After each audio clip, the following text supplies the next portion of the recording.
मैं तो स्पष्ट तौर पे कहूंगा ये चुनाव अगड़ा वर्सेस पिछड़ा हो चुका है। स्पष्ट कह रहे हैं। स्पष्ट कह रहा हूँ, खुल के कह रहा हूँ कि दतिया का चुनाव सिर्फ एक विधायक बनाने तक का चुनाव नहीं है, बल्कि ये एक सामाजिक न्याय की लड़ाई के रूप में बदल चुका है। और इस बार लोगों ने ठाना है अगड़ों को छोड़ो, अपना विधायक बनाना है। ये लाइन चल रही है। मेरी कोर टीम के लोगों ने भी कहा क्या आप चुनाव में थोड़े लिबरल नहीं हो सकते।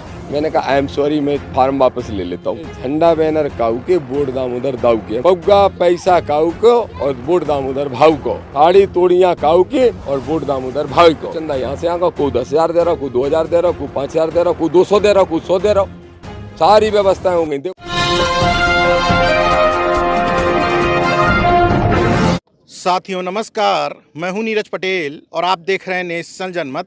इस समय दतिया में हूं क्योंकि यहां उपचुनाव हो रहा है। सुबह से मैं लगातार कवरेज कर रहा हूं, 2 बड़ी रैलियां कवर कर चुका हूं। इसके बाद दूसरी नुक्कड़ सभा है जहां मैं आपके साथ आया। मैं ऑब्जर्व करने की कोशिश कर रहा था कि किस तरह के लोग आपको सुनने आ रहे हैं, कौन लोग हैं जो चाहते हैं कि आपको वोट दिया जाए। मैंने एक बात ऑब्जर्व की कि यहाँ चुनाव नहीं, यहाँ वैचारिकी लड़ाई हो रही है। और आपके जिस तरह के भाषण हैं, जिस तरह की बात है, वो भी किसी वैचारिकी की तरफ इंगित करती है। तो क्या है दतिया का माहौल और किन मुद्दों को लेकर के आप जनता के बीच में हैं? देखिए, हमारे महापुरुषों का जो संघर्ष था उसका फल मिलने का समय आया है, क्योंकि दतिया का चुनाव सिर्फ एक विधायक बनाने तक का चुनाव नहीं है, बल्कि ये एक सामाजिक न्याय की लड़ाई के रूप में बदल चुका है। मैं तो स्पष्ट तौर पे कहूँगा ये चुनाव अगड़ा वर्सेस पिछड़ा हो चुका है। स्पष्ट कह रहे हैं। स्पष्ट कह रहा हूँ, खुल के कह रहा हूँ। देखिए, 2 लाख, आदरणीय नीरज जी आप सीनियर पत्रकार हैं, आप खुद आकलन कर सकते हैं कि 2,20,000 वोट टोटल दतिया विधानसभा में है।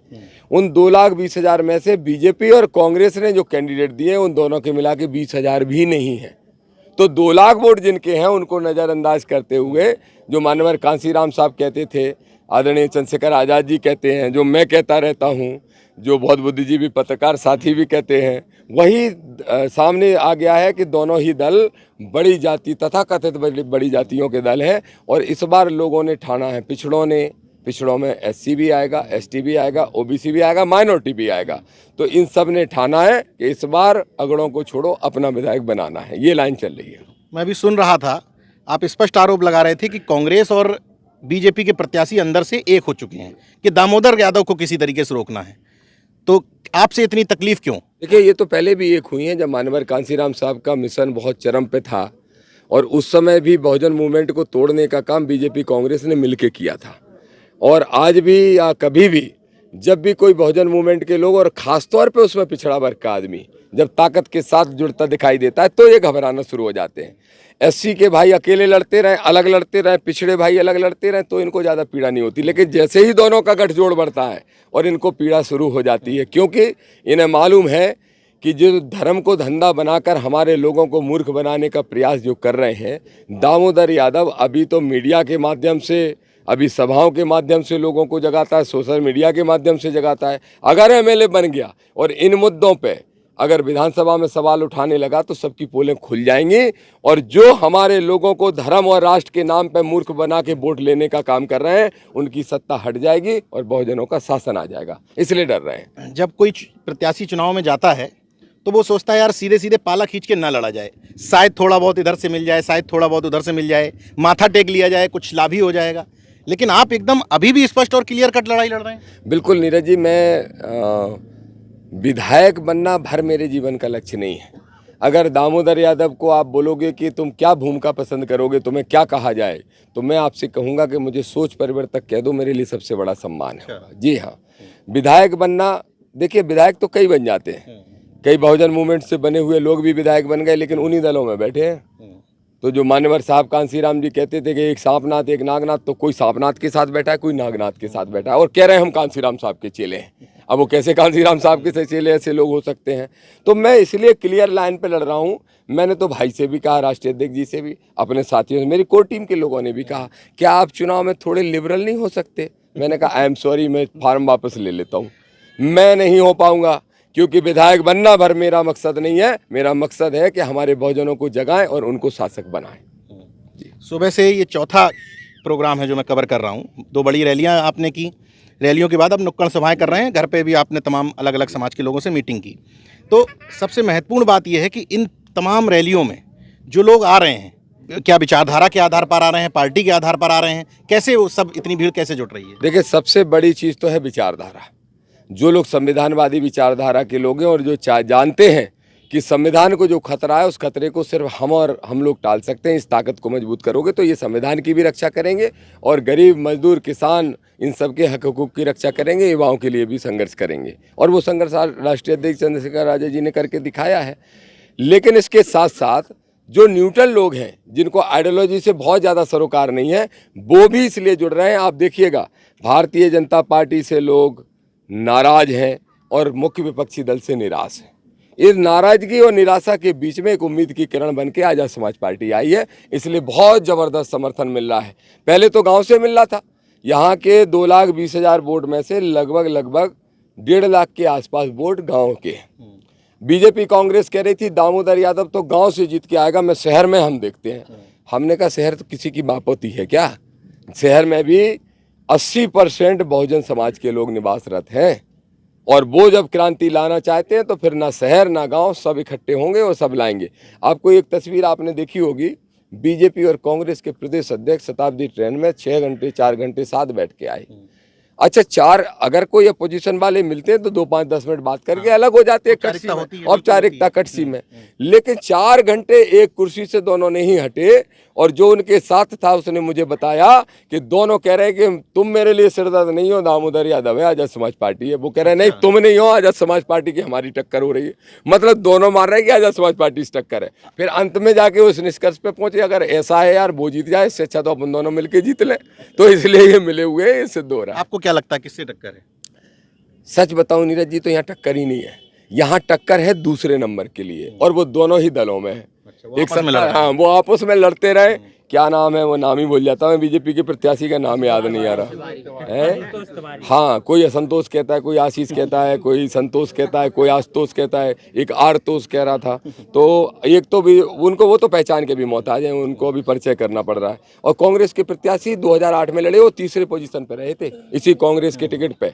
पहले भी राजा कुंवर लिखते थे, पहले भी इनकी गढ़ी महल थे, पहले भी वो ऐसे ही थे कि कोई काम करा नहीं पाते थे, लोगों ने तीसरे नंबर भेजा था। तो मैं समझता हूँ उन दोनों के बीच में, घनश्याम सिंह जी और आशुतोष तिवारी जी के बीच में दूसरे नंबर के लिए बहुत तगड़ी लड़ाई चल रही है। बकाया आज़ाद समाज पार्टी तो बहुत आगे खड़ी है।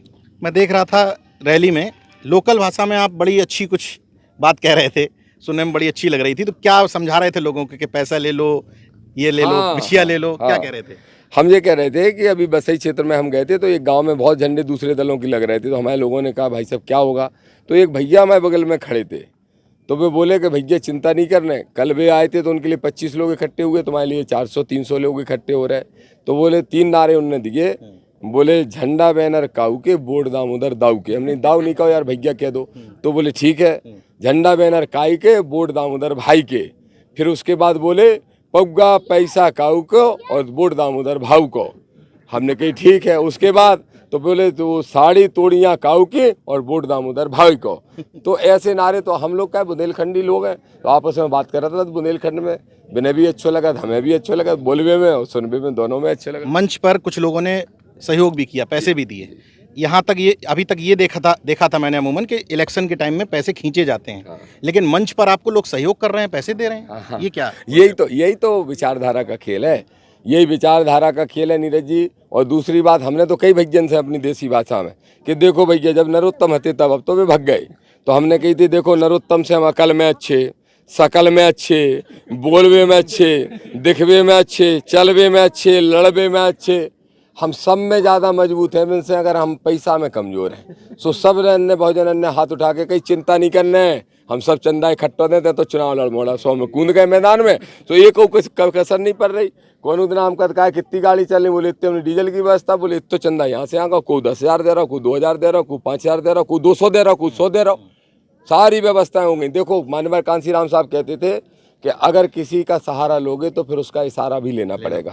तो हम उनका इशारा अगर सहारा लेंगे तो उन्हीं के इशारे पे चलना पड़ेगा। हमें तो इशारा अपने इस मातृ शक्ति का लेना है, इस नौजवानों का लेना है, इन किसानों का लेना है। इसलिए आशीर्वाद भी नहीं से लेना है, पैसा भी नहीं से लें, रोटी भी नहीं के संगे खाएं, समस्याएं भी नहीं की दूर करें। तो सही कह रहे हैं, पौआ हुआ काऊ को और का वोट दामोदर भाई को। सही है, इस बार बिल्कुल सही है, वोट दामोदर भाई का। चलो खैर, दतिया उपचुनाव में आज जो मैंने सोचा था, जिस वजह से हम लोग यहाँ आए थे, वो बिल्कुल सटीक प्रतीत हो रहा है। आज दिन भर आपके साथ मैंने बिताया, जिस तरह से लोगों का उत्साह देख रहा हूँ, और सबसे बड़ी बात, आज भी चुनाव लड़ने के बावजूद अपनी विचारधारा से टस से मस भी नहीं हुए हैं। कह रहे हैं विचार प्रमुख है, विधायक बनना सेकेंडरी। लेकिन अगर दामोदर यादव मंडल यहाँ से चुनाव जीतते हैं तो कम से कम इस बात पर मोहर लग जाएगी कि इस देश का बहुजन विचारधारा को पसंद करता है और पाखंडवाद के विरोध में उसने मोहर दम लगा करके ठोक दी है। बाकी देखते रहिए नेशनल जनमत, जागरूक और सजग बने रहिए। जय विज्ञान, जय संविधान, जय लोकतंत्र। धन्यवाद। दामोदर भैया जिंदाबाद, जिंदाबाद, जिंदाबाद। दामोदर भैया जिंदाबाद, जिंदाबाद, जिंदाबाद। चंद्रशेखर भैया जिंदाबाद, जिंदाबाद, जिंदाबाद। अब क्या प्रोग्राम है आगे? अब हम तो जाएंगे घर पर, सब मीटिंग करेंगे कल के लिए जो है वो मीटिंग करेंगे। और उसके बाद आप बताओ, रुक रहे हो कि वहीं जाओगे?